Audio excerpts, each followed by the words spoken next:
Hey everyone, welcome to the Esports Research Report. I'm Stephanie Orm at Emmanuel College in Boston in the United States. And I'm Brian Bacali here in Sweden at the Media Management and Transformation Center in Jönköping, the city of DreamHack. And our guest today is from my own home country. He has been a Moba or lane pushing game player since 2003, and he has been doing his own website, lanepushingames.com, since 2013, and is currently developing his own lane pushing game, not Moba. And Sean Carton, welcome to the podcast and tell us about yourself. Thanks, Brian. Thanks, Steph. It is a pleasure to be here.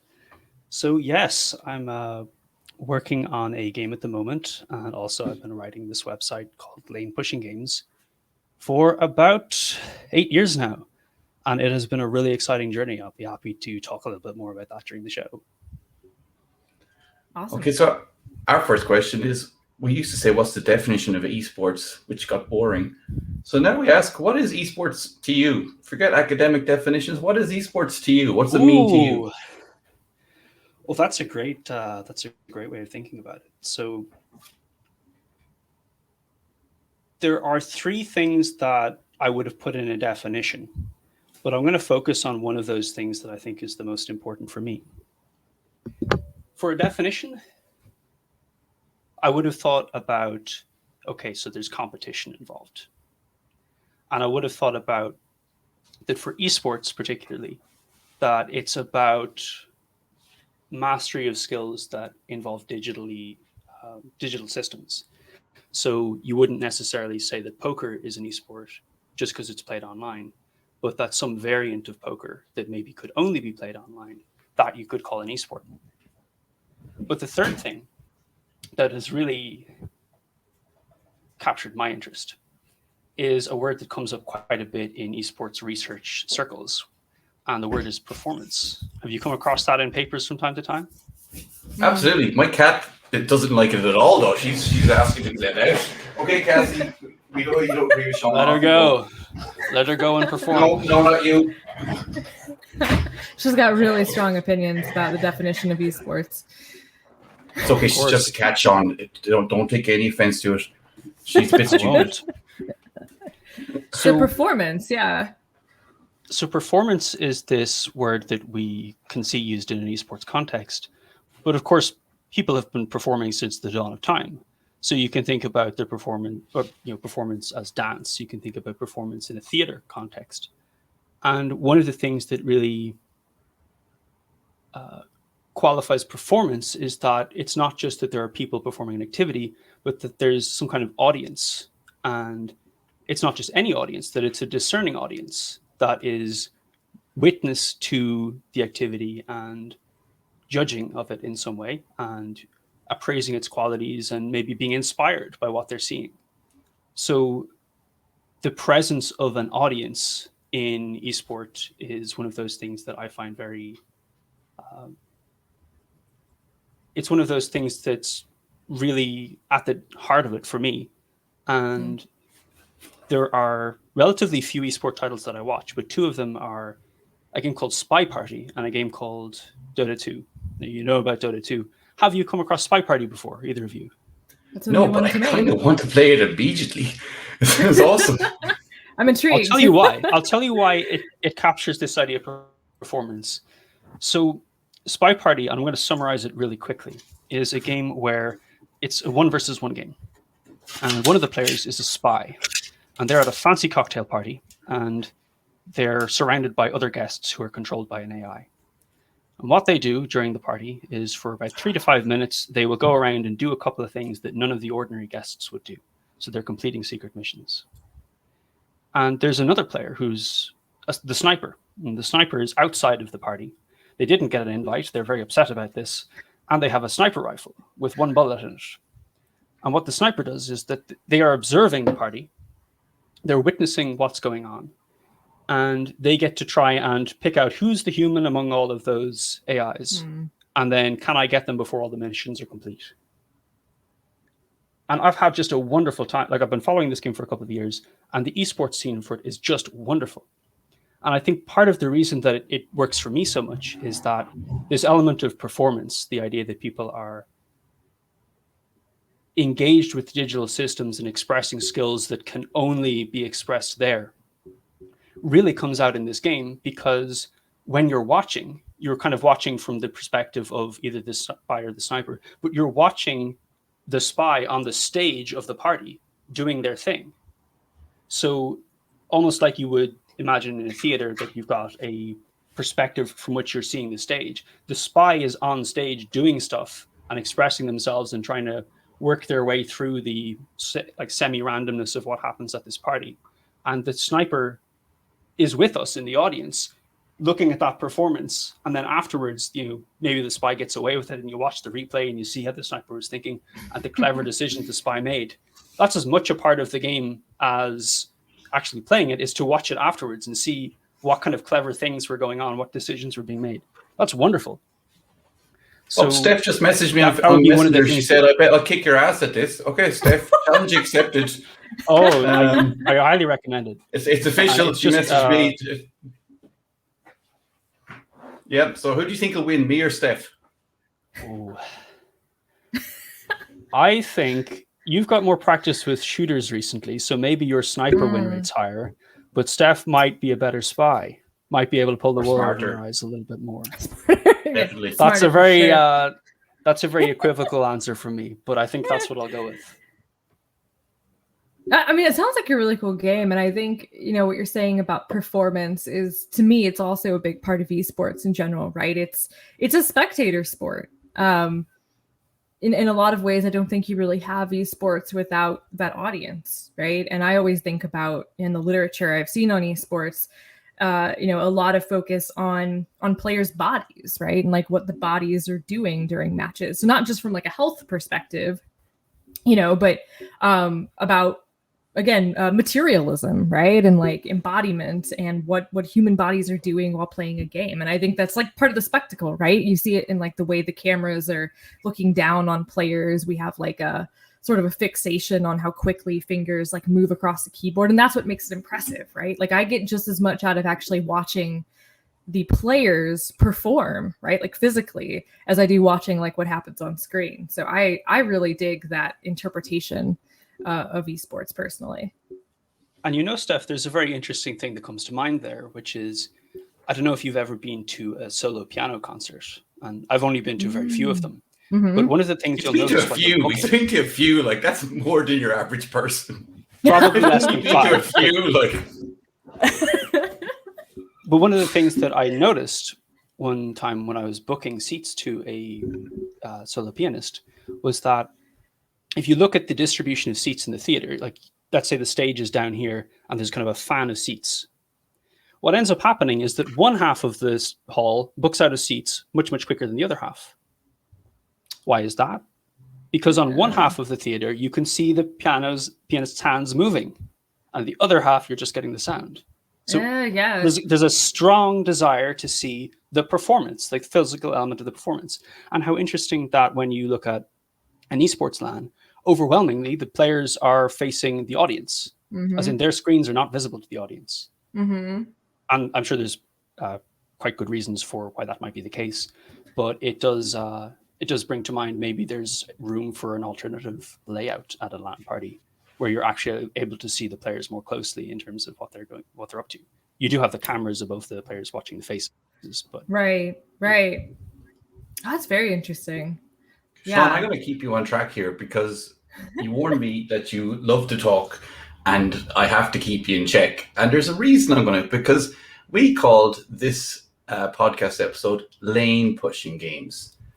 And I deliberately didn't push you on why we weren't saying Moba, because I was genuinely intrigued to hear right now live what is the issue with the term Moba and why are we using the term lane pushing games? Off you go, sir.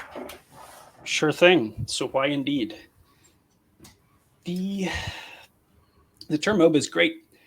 And I'll say it's a huge improvement on the old term that existed around 2003 through 2008, which was... there's an old game called Aeon of Strife, and the genre was generally named after that game. So they were all called AOS maps. Doesn't really roll off the tongue. not that easy to explain to people. Like there's this old StarCraft map. Cool. Don't go there. So Moba was great, and it was catchy and expressive, and now everyone can talk about the genre much more easily. But it did have a few issues because it creates some confusion. And one of those confusions is, well, what games exactly count as a MOBA and what doesn't? So League of Legends definitely does because they market it as one. Players of some other games don't like to use the term because League of Legends used it. So that creates a little bit of confusion where players are saying that such and such game isn't a MOBA. You'll have some players saying that a game called Battle Right is a MOBA because it has a lot of the same control scheme and so on. And you'll have some players who will think maybe Overwatch is a MOBA. Does it count as a MOBA?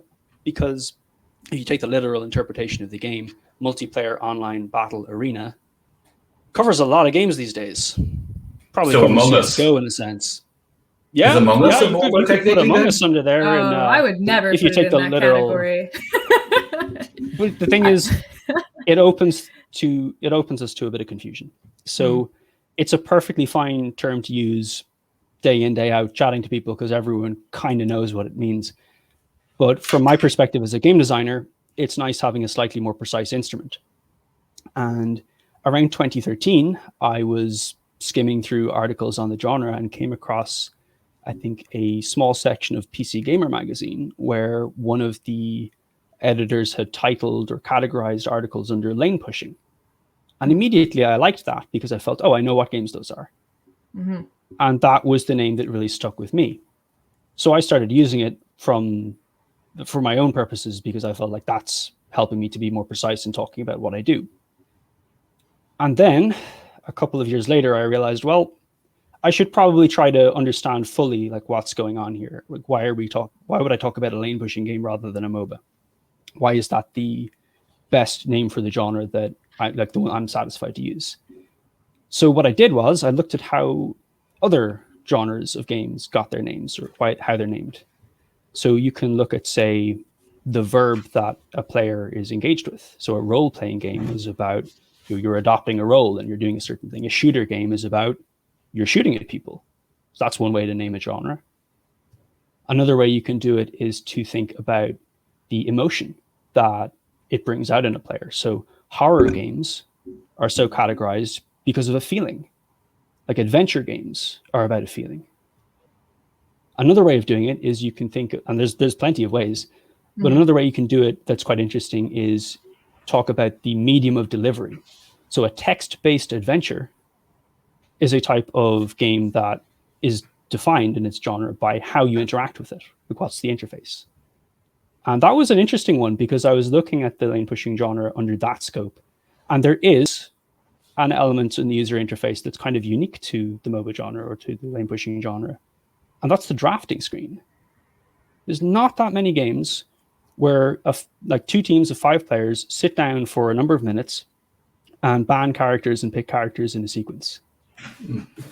You will see it in games like Overwatch where people are picking characters, but then maybe you can swap those out later or it's not as invested. So drafted hero strategy might have been a name that you could kind of work towards because there's some sort of nugget about the genre which lends itself to that type of user interface element. So I wouldn't go with it, but this exercise is useful because you get these kind of insights in what makes the genre stand out. What I like about it, I like the focus on the mechanic aspect because I keep thinking about like MOBAs are like one of my genres that I love, right? And I've played League and I've played like Heroes of the Storm, and those to me are two very different. I'd call them both MOBAs, right? I think you're right. I'd agree that League is clearly a lane pushing game, and we can talk specifically about what that means in a minute for people who are maybe less familiar with it. But to me, Heroes of the Storm, also a MOBA, similar to League in a lot of ways. There's a draft of playable characters, right? It's team-based. But I don't know, and thinking about this, I never thought about this before, I don't know that I would call Heroes of the Storm a lane-pushing game because it's, whereas League, so much of the mechanics are based around, again, pushing the lane, right? Advancing the team across the board. In Heroes of the Storm, there are like all these other objectives. The maps look so different, right? In some of them, you're literally like moving something across the board instead of pushing lanes. Like it's a very different kind of a play style, right? And so I think that's interesting. I think describing something as being about actually pushing the lane as opposed to just drafting heroes and duking it out on a map with some objectives is actually a really useful, like you said, Sean, it tells you exactly, right, what I as a player am going to be doing in that game. And I think that's really helpful, right? Am I role playing? Am I shooting? Am I lane pushing, right? And the so thing is I really like that. In the lane pushing genre, you are doing so many of those things because it's a hybrid genre that grew out of real-time strategy. And then in particular, Warcraft 3 was a real-time strategy where you got to have a hero character that levels up in an RPG style. So it would be difficult to look at any particular verb and say, okay, this is the one that defines the lane pushing genre. But you make a really good point there, which is that Heroes of the Storm as a game maybe feels a little bit different in your description to League of Legends. And I'd like to actually dive into that a little, because one of the things that's important when you're talking about definitions is, well, okay, it's a lane pushing game. What's a lane? And that's an important question to answer. So I had to think about that one as well. And I did come up with an answer, so I'll share it with you. Hold on. Can I do the dumb version first? As the you can, yeah, absolutely. Right? Tell us what a lane is, Brian. So so there's a thing in games that I realized that my father would never be able to play Uncharted or Halo, because there's a natural channeling of games that the game designers kind of point you in a certain way. I can't remember the name of the effect, but it's that sort of design. So is lane pushing game design elements that flow the players in certain directions? How close am I? Closer than you'd think. Steph, do you want to tell us what a lane is? Do you want to have a go at this as well? Yeah, I've never had to define it before. I mean, when I think about lanes in the context of like MOBAs, right? It's typically there's a map, right? And each team has a side of the map. And I always describe lane pushing MOBAs now as sort of like capture the flag, digital capture the flag, right? And so the idea behind these lane pushing games like League of Legends is that each, there's usually like 3 main paths, right? Like across the map to the other side, and different types of heroes will occupy different lanes. So like the top lane, option has a certain role, and the bottom lane has a particular kind of role. And then there's the middle lane, or the mid lane as it's often called.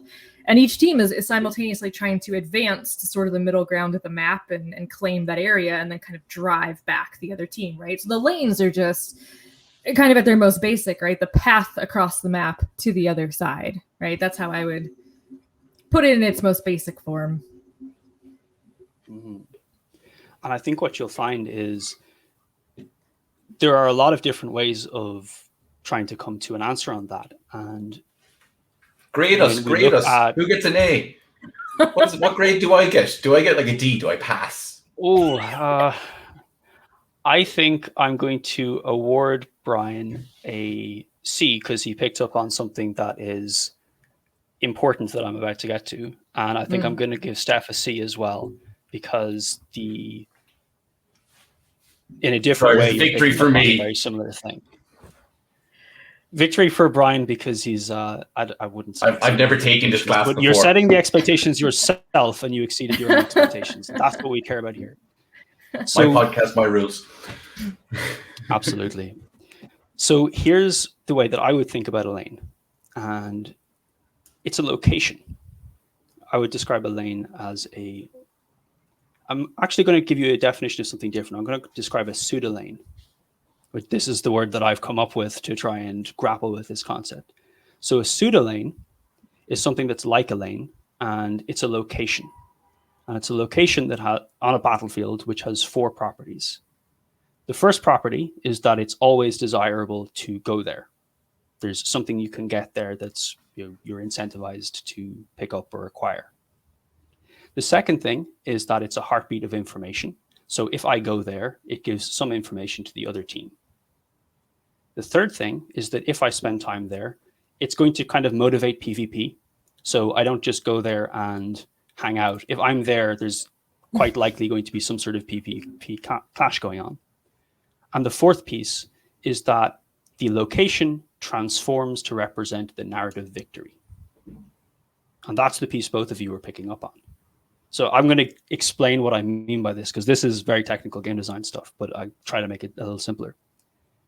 So you might imagine that there's two bases on, let's see if I can get my hands aligned with the camera here. There we go. About there. This is audio too, so don't try too hard.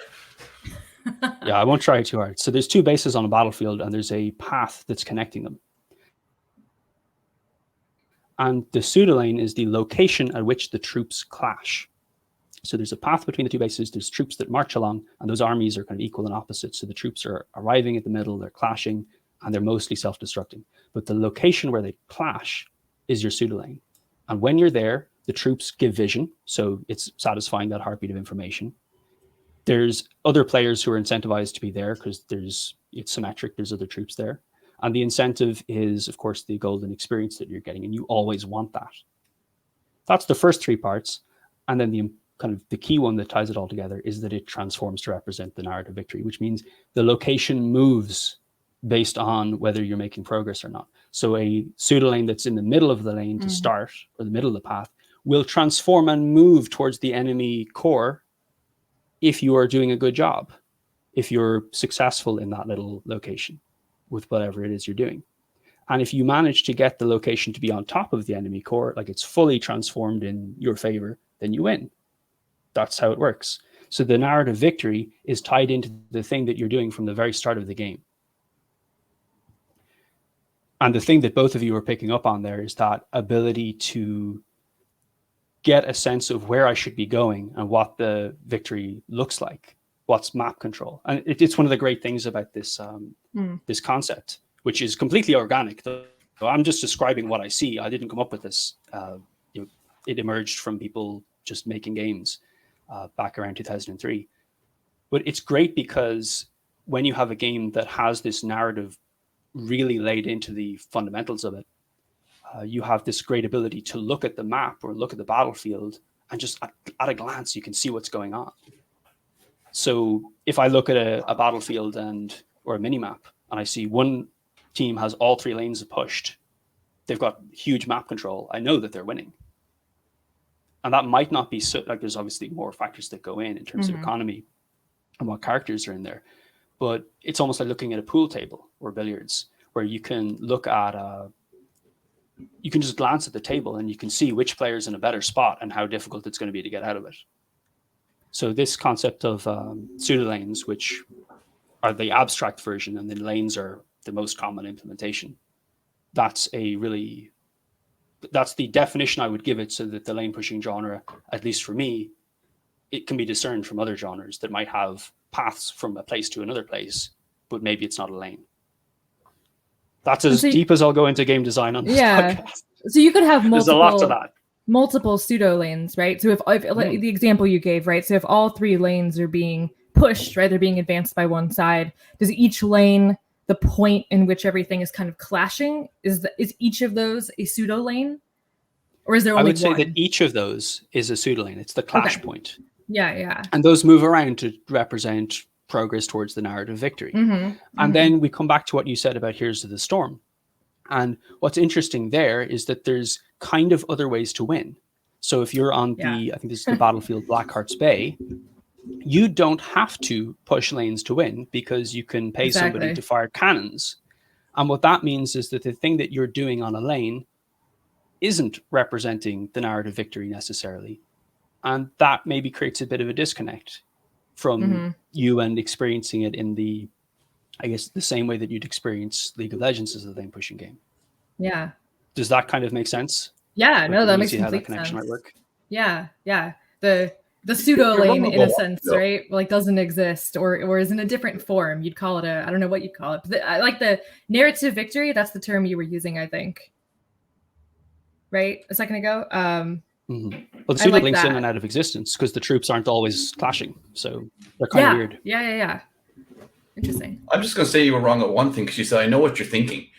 And obviously you knew what Steph was thinking. But I was just thinking, I need to get some dumb people on this podcast so I can know what's going on. Like, this is just, I'm losing confidence in my own intellect here, going, oh my God, everyone's smarter than me and they know more. How can I write these papers about these games?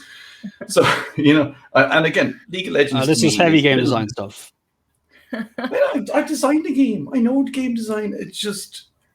It's for me, the League of Legends stuff is I'm always looking at it going, look at the dragon fighting the knight, and I want to do some casting on it just to be funny, because I haven't played it, and I can't invest the time in playing it because someone told me you're going to be crap for 100 hours. And you know, I feel crap listening to smarter people than me on the podcast. I don't need to spend another 100 hours like I did with CS:GO, feeling inferior to the 14-year-old making fun of me. So look, because when it moved this along. And with the video version, I am definitely going to do some magic and put some clips in of what we're about to talk about now, which is your game. And so the audio version, if you're listening, I don't know that we're showing footage of that just yet. We'll be putting something in. Might be less editing that you'd like. Maybe eventually. There'll be some sort of magic by me with my simple software that makes me feel good about myself, right? Brian's gonna hand sketch some scenes from the game. Shadow puppets. I feel like, yeah. A dramatic. I'm not going to stop you. All right. Okay. Yeah, I want to hear about this. I'll be like, and Batman says. Anyway, look. So tell us about this game, Sean. What's it called? What's it about? And you know, there will be links to this because I think this is fantastic from what I know, but I'd like you to tell us more about it, please. Sure. So the game I'm working on is called Causeway, and Causeway is a lane pushing game, and there are a lot of things that I can say about it, and it's often difficult to try and distill it to just one idea or concept. But I think one of the things that is helpful to understand in this context, you know, speaking on the Esports research report, is that a big theme for the game is leadership. And I want to take a little bit of time to explain what that means and what that doesn't mean, or like give some context for what that means and what that doesn't mean. Because leadership is a little bit like the word Moba. It doesn't necessarily travel well, or it creates a lot of confusion wherever it goes. So if you're listening to this in a different language across like machine translated subtitles, this part might sound a bit weird because leadership is it is a word that means different things to different people in different places. And especially to gamers, one of the things that immediately comes to mind is somebody is going to get a special hat. They're going to be the squad leader and they get extra privileges because that's what leaders get to be in a lot of combative environments. And I'd say that Causeway is not about that at all, because if either of you can imagine from your experience with multiplayer team games that one of your teammates is randomly allocated special privileges and they underperform, how would you feel? I'd be nervous. Give someone an AVP. You know, someone gives someone who wants the AVP in CS:GO, you know, the most expensive gun. Like, oh yeah, I'll use it, then I die. And I'm like, I'm sorry. I get really stressed out in those situations. Or like back when I played Overwatch, and you know, there's one of the heroes can like give a boost to somebody, and it's like, oh god, this is so much responsibility. I'm not ready for this, right? So yeah, that can be a double-edged sword for sure. So the first thing to understand is leadership does not mean giving one player special privileges. That's a recipe for disaster unless you really know what you're doing. And I trust that there's game devs out there who do, but I don't know how to solve that problem just yet. The second thing is that bringing in the idea of leadership and the theme of leadership is not about interfering with fun. Fun comes first, but leadership is a theme that runs throughout the game. And we would see that as a way to increase the fun and increase the scope of what the game is doing. So that's kind of what leadership isn't and what we don't want to be interpreted as. That's kind of important to say. What we do want players to experience and we want people to get out of the game is leadership as this idea that it's the ability to invite people to participate in a shared vision of some kind. So if you are playing a multiplayer team game, you might be in a solo queue and you might be matched onto a team with 4 or 5 other players. And if it's a complex strategy game with an awful lot of people with different experiences, different backgrounds, maybe some of them are just trying a skin, there's different motivations, it can be difficult to get 5 or 6 people who have just been thrown together into a group to reach a point where they're all participating in a shared vision about like how should we win. And what happens all too often in the lane pushing genre is people find reasons to disagree. So this person took my role. This person picked a character that I think is bad. This person is not good at that character. Like they're not on their main role. This person stole my last hit. There are reasons why people will decide, okay, I'm no longer happy to engage with my team. And I want to, focus on my own thing. I want to, many factors which cause this ideal of people participating in shared vision not to materialize. And having spoken to people who play these games, we've spent a fair bit of time on interviews and listening to people, as well as having been around in the genre for a long time. There are players who really, really enjoy being in a match where it feels like, hey, I was playing with strangers, but it felt like a team. It's almost like I was playing with my friends. Like we got on voice, or we had this big comeback where we saw things weren't going well, and then one of us had a vision for like, here's how it should go, here's what we could do to win, and then everyone did it, and then we won, and that's a really, really good moment for people. So Causeway is very interested as a game in increasing the frequency of that happening and increasing the quality of that kind of experience. So that would be one way of talking about leadership in Causeway, but there's many others. But I think that's a good starting point, is that it's a game which is exploring the dynamic between team members and how you could design a game to help that to emerge organically in a favorable way more often. So I guess two questions with that. First, maybe you can describe for us a little bit, like, what is the objective of Causeway? You mentioned it's a lane pushing game, but maybe tell us more about, what the game is like. And then second, I'd like to know, what does Causeway do to make that leadership work in a way that often kind of falls apart in MOBAs? How do you, how's it designed, right? To facilitate more of that, maybe camaraderie or actual, collaboration is kind of what I'm hearing a lot of. Oh, and I'm going to insert images and stuff here. So, think like that. I'm going to do the editing magic here for the video version so we can have this beautiful dream, Ryan. There's NDAs and stuff that stop that from happening. But what is Causeway like? It is, in some senses, hard to say this early, because there's an awful lot of things that we have to learn through the process of scaling up the number of users who are playing. I think we're not really going to fully understand it until we're at the point where our alpha has enough players in it that people are playing with strangers regularly, and we see how that dynamic works. At the moment, I would say that the game, it feels fresh to players. That's what I've heard described. So, and that's a very reasonable claim, because it doesn't have the DNA of most commercial lane pushing games. So that's a brilliant I should mention a little bit of my history with this. That's that's nearly the best thing you could hear. Honestly, that's the best thing you could possibly hear in an esports title. Yeah, that's like, wow.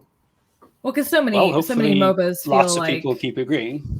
Lane pushing games, Steph, don't say MOBA. Oh, right. Sorry. Well, no, I'm saying but like the whole genre, right? MOBAs in general, or lane pushing games within MOBAs, right? A lot of them feel like kind of cookie cutter type of stuff, right? Like one game's successful and then there's like a million clones on the market, right? So I think to come up with your own lane pushing game that doesn't feel like a clone and be something really distinct, I think that's a huge achievement. So that's awesome. Well, it's a very positive thing, and thank you for commending it so highly. But I will say that it's not really. It wouldn't be fair for me to take full credit for it, because the background for me, which we glossed over a little at the start, but I should definitely mention, is that I started with these games back in 2003, where I made one of the original Dotas, a game called Dota Outland, and then spent 10 years in Warcraft 3 making these games as a hobby. And that was fantastic. And it was a really, really good opportunity to learn how to make these games. And I could only do that because I had a community of people who were willing to show up each week and test out the game with me, because they're multiplayer games. So that was just a fantastic era full of very, very creative people, certainly smarter people than me back then, who were making just very interesting lane pushing games, because the audience was there of people who were willing to try out different ones and jump between communities and try out new stuff. give feedback from different angles. And that was kind of where I got my love for the genre and why I'm still with it today. I'm kind of a lifer at this point. Part of the story of lane pushing games as a genre is that in 2005, the game Dota All-Stars really took off. And that's the one that kind of led to League of Legends and Dota 2 and Smite, many, many others. Mm-hmm. That's the kind of DNA there.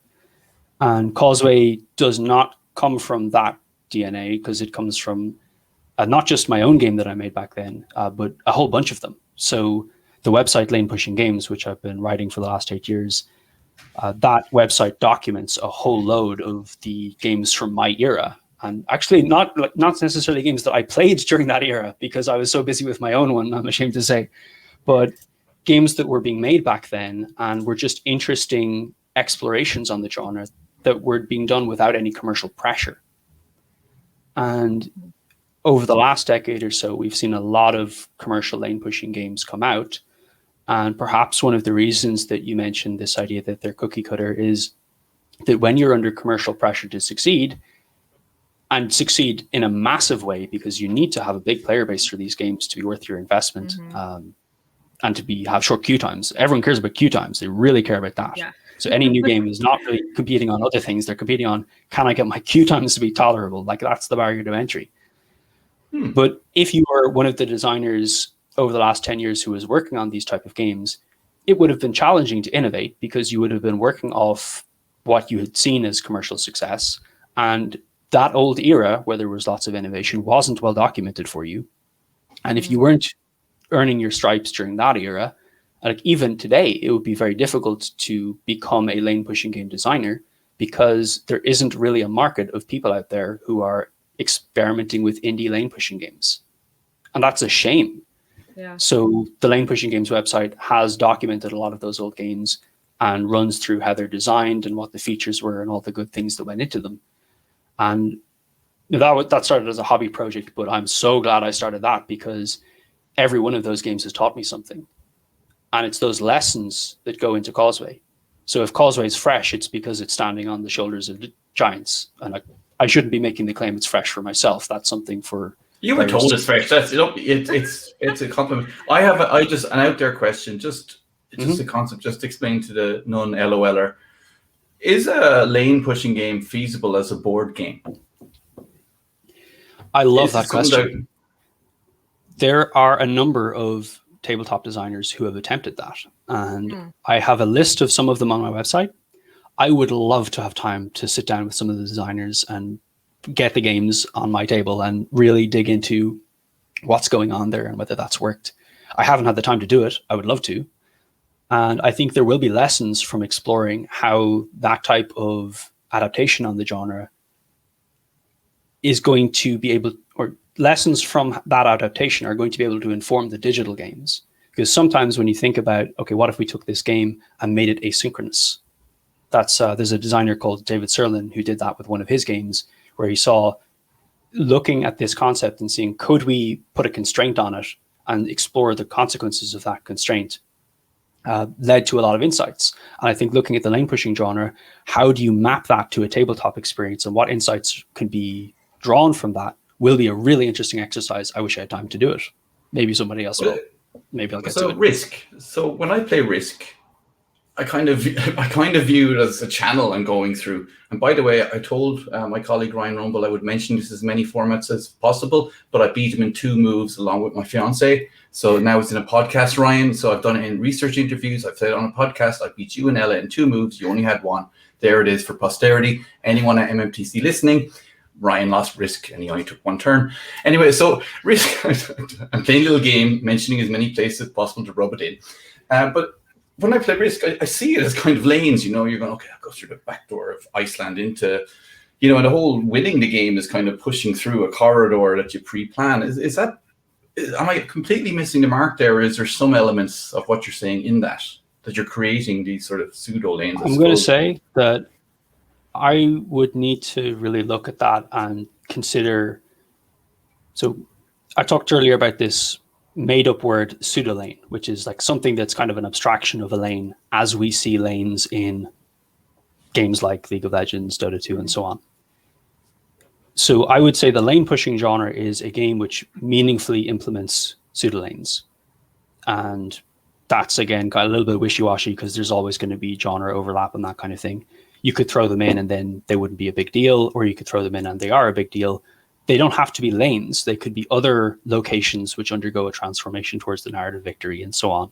And that's going to be one of the things that I'm excited for the future of the genre, is more teams doing that. If they have that insight and are able to make that work, that's going to be really, really cool. That'll be kind of the next generation of lane pushing games. Causeway is still in the first generation. So, well, for now, we can explore that stuff as we go. No. We're gonna push it now, because otherwise, I think we could do a 2-day podcast with you talking about this stuff. And I think. Well, I'm going to answer your question on the board games first, which is okay. I wouldn't be able to say on Risk, because I talk about lane pushing games in terms of pseudo lanes rather than lanes of traffic, which maybe is the analogy that one might be working off in terms of like it's a narrow road. Does that make sense? Yeah. Okay, but so also it's a different Australia kind is of the lane, pseudo maybe. lane. There's always 2 people going for Australia at the start of Risk. It doesn't matter. There's always 2 people going for Australia. If it's always incentivized and there's, if it's giving away information and that kind of thing, maybe. I just wouldn't be qualified to say right now without looking into it. We play secret missions. That's how I won in 2 moves. Again, Ryan, 2 moves. Okay, so with Causeway, you're talking about targeting female gamers with this, which is a really interesting perspective, and it's something that we do a lot in this podcast. Myself and Steph, we have a big interest in it. So what's the story with the Irish expression? What's the story, Gov? What's the story, bruv? What's the story with targeting female gamers? Why are you doing that? What's happening there? So I think I'm going to roll this answer into one of Steph's questions about how leadership works a little bit. So leadership is as I would see it, it's the hardest thing to do in the genre. Like if you considered the absence of it as a problem, then that's probably the hardest problem to solve. And the reason is that you're dealing with humans, and it's like small group dynamics in short sessions online where everyone's anonymous, and there's any number of constraints that you can look at that make this a challenging thing to bring out in groups. And who knows how far we'll get. All we can do is take our best shot at it. And a lot of this is based on my own personal experience with that in the volunteer sector and other things. But we'll give it our best shot. But the model under which we work is that if you want to create an inclusive community ecosystem, or if you want to make an inclusive game environment or that kind of thing, where leadership can happen, then, or if you want to make leadership happen in general, there's a couple of prerequisites. So one of the prerequisites is you want to make your game inclusive. Because if you're bringing people into a game and saying, hey, this is a game where people have the opportunity to invite others to participate in a shared vision and have like a good time together and engage as a team, there are demographics which are not so comfortable hopping on voice for that experience, because voice is going to be the gold standard. What you would love is for every player to be able to hop on voice. So if we want to have that happen, then we really need to look at, well, why do certain players not hop on voice? And one of the demographics that doesn't hop on voice is female or non-male players. So to deliver on the leadership stuff, which would be, I guess, the North Star for us and for Causeway, doing inclusion and doing that well is just important.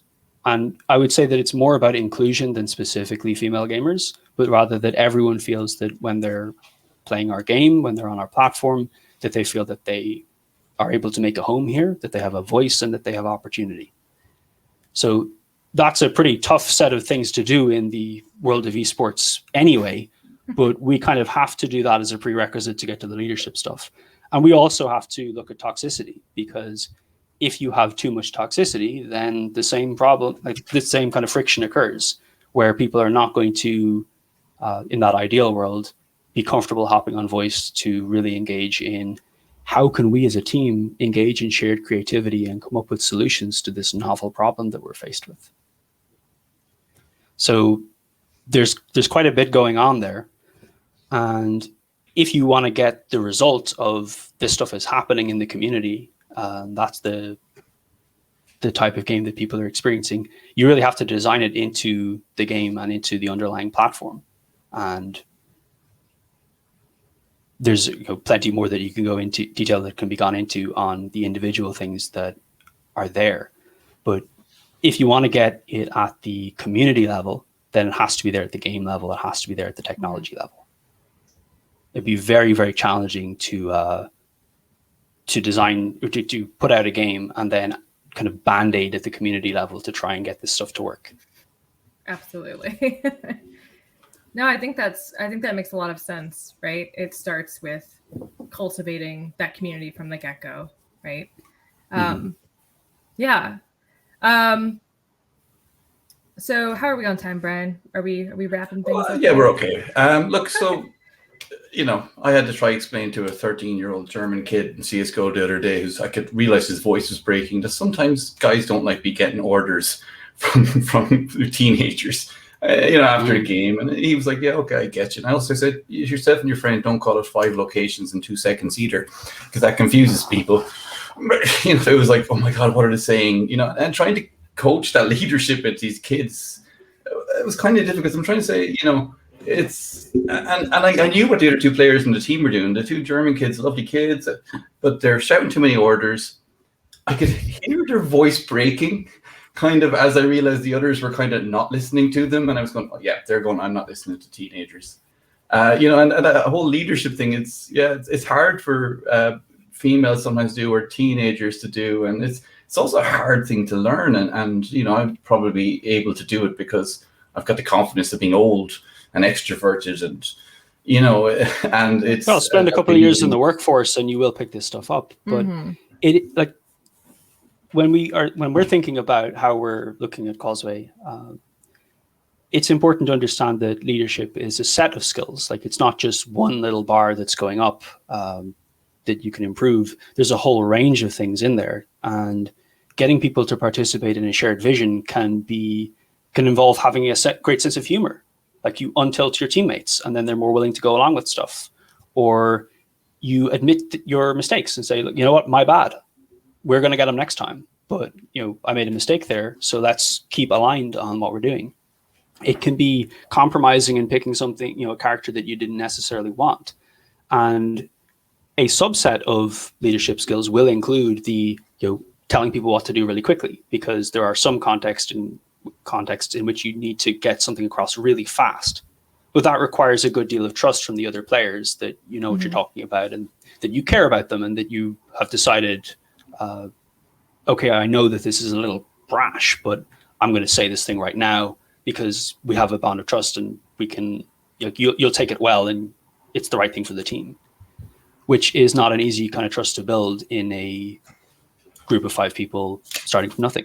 But another thing that's really important is that the set of leadership skills is not about the skills for being a leader, like to occupy the special role that gets called leader. And I think actually lane pushing games are just a great example of shared leadership, or the idea that leadership skills are the set of skills required to navigate a group of people where leadership's the thing that happens. So being the leader is one role in that system.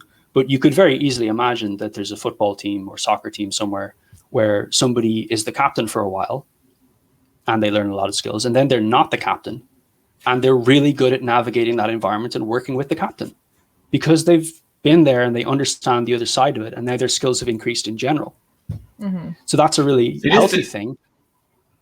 Yeah, I mean, like football, Arsenal, the different captains, I hear it discussed all the time, and the evolution of captains, how the Italian game views captains, how national teams, our leadership. It's a whole research topic in itself, I think, which is one thing that we have to take away for this is research.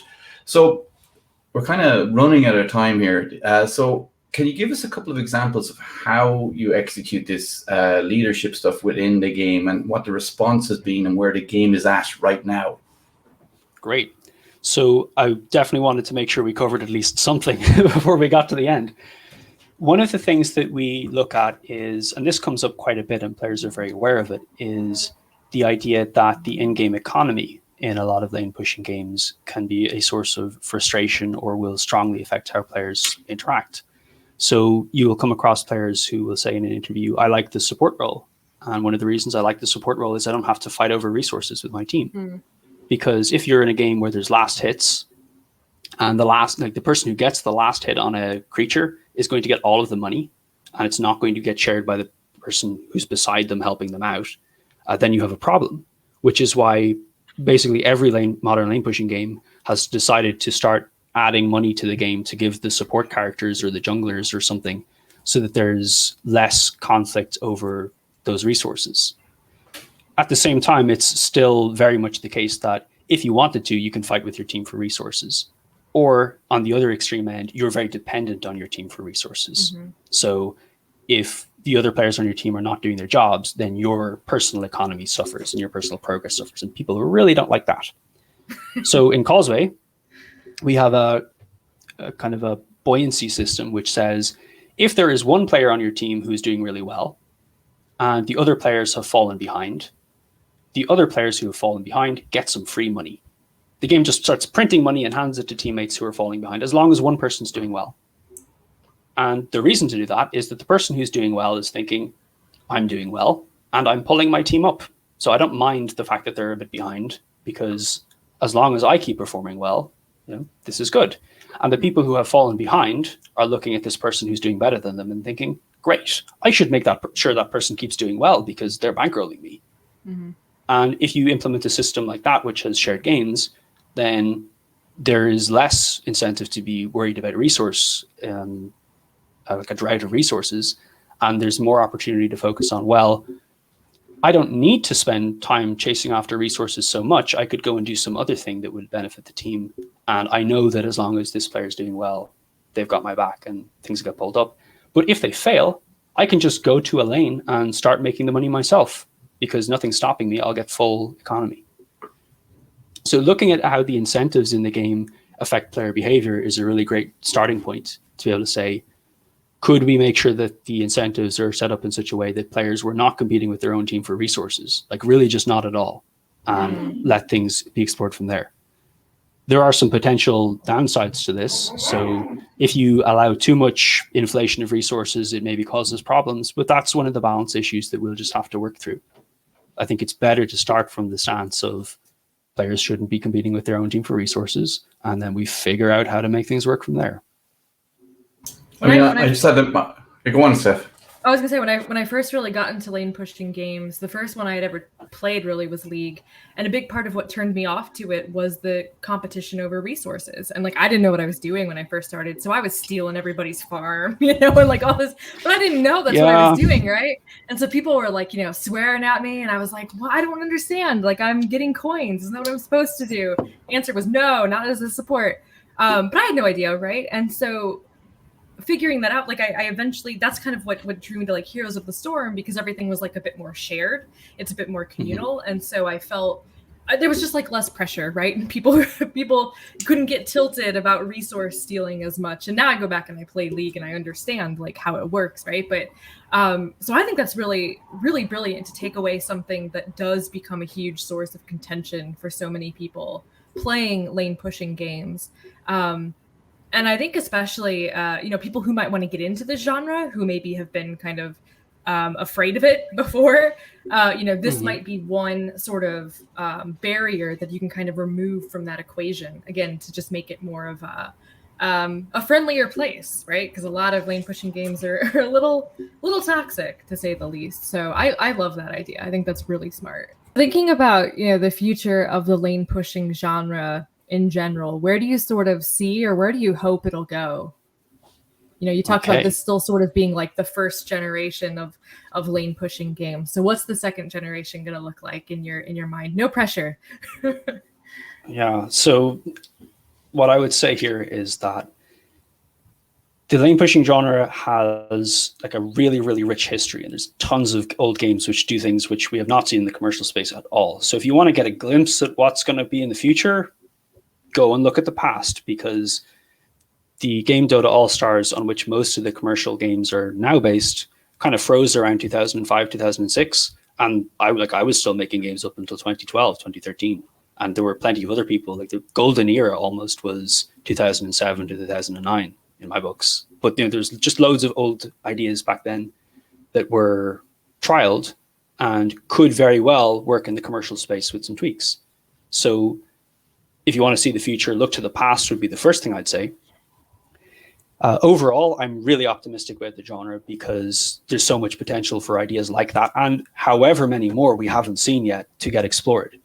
And I think that's really going to happen once the barrier to entry comes down in terms of, can I get the tool set? Can I get a regular access to an audience? That kind of thing. Mm-hmm. And it's very much the case that with myself and Mike, who are working on Causeway, that we're going to try and make our tools available so that anyone can. Causeway, like, there's a lot of things to talk about with the game. One of the things is it's kind of micro-moddable, so you wouldn't necessarily, you could mod it, but you can also make tweaks to it on a smaller scale and really explore how to change out some of the systems. So like playing your own rules, like Risk or Monopoly. You can do a bit of that. My family did Monopoly this way. Yeah, so rules, yeah. Homebrew Causeway maybe is a thing. I haven't used that term before, so who knows? But we do want to make the tools available so that people can get creative and use them, because the genre has really, it hasn't seen the kind of innovation of the last 10 years that we would like. And there have been great games and great ideas that for one reason or another don't quite make it. And I have every respect for people who have been designers on those games and tried to do something, and sometimes business interests just don't go your way and it doesn't get to happen. And it's really rough. So I'm very optimistic about the future of the genre. I think there's a lot of ideas that are going to get seen. In particular, on what I would call the second generation, I think there's going to be a point where we're seeing very successful hybrids between the lane pushing genre and other genres. So for example, we're seeing an exciting amount of activity recently in lane pushing games that do 3D. So there have only been very few of those games so far. And now we're seeing a kind of a cohort of them, which are, they have exciting ideas. They're going to come in and show us, what does 3D spatial awareness look like when you append it to the lane pushing formula, and what comes out of that. So that's one category of things that I could consider in the second generation if they really break free of the set of skills that we normally see tested. Another way of looking at it is that there are going to be opportunities to do some very interesting things with pseudo-lanes potentially, and say, okay, we're going to make a game that has, 2 lanes and one other kind of pseudo-lane that's over here and doing its own thing. And depending on how that's done, that could be really interesting and just break the mold of the genre. Like right now with Causeway, we're still in the space of we're using lanes, but we could branch into that, hopefully have the expertise to pull it off. And that doesn't necessarily have to be something that happens directly within the standard lane pushing format. Like you can branch into another genre and start to use a pseudo lane to bridge that gap rather than rely on it has to be lanes. Right. So once that concept of pseudo lane is understood better and applied in other genres, then you can see maybe the second generation could be called that kind of thing. I'm sure there's games that I haven't even thought of as well. So don't consider this like a comprehensive prediction. But that would be my starting points for guessing. I think so Maybe. much. This is my favorite topic, okay? I know. It's my favorite topic to talk about this stuff. I'd like to see you go on first dates in Ireland and start talking about it on a TV show. That would be fantastic, just to see who you get paired up with and how that goes. Okay, so the final question, and we're not going to make this under an hour, which luckily I'm not OCD, so that doesn't really bother me. But the final question is, what sort of, you saw leadership, right? I think that's really interesting. And I know Will Parton thinks very highly of your website and your game as well. And what do you think, what leadership, I think is a fantastic concept to learn about in games. And I got a post-it here, like leadership CSGO written as you were talking, because I was going, oh my God, yeah, everything he's saying, that I'm just learning, my own research is progress there. And so what sort of research do you think could be done or needs to be done, or for the academics, for the PhD students going, oh God, I got to do something on MOBAs. No, it's not MOBAs, it's lane pushing games. But what sort of research? MOBAs are perfectly fine to talk about. Like it's a great word. Don't be afraid to use it. I'm like the only chump on the planet who's talking lane pushing games, and I don't expect that to change. Really, it's not like this is a kind of a precision instrument thing that you talk about maybe as a game designer, and outside of that scope, Probably not. Like, everyone knows what MOBAs are. Use that.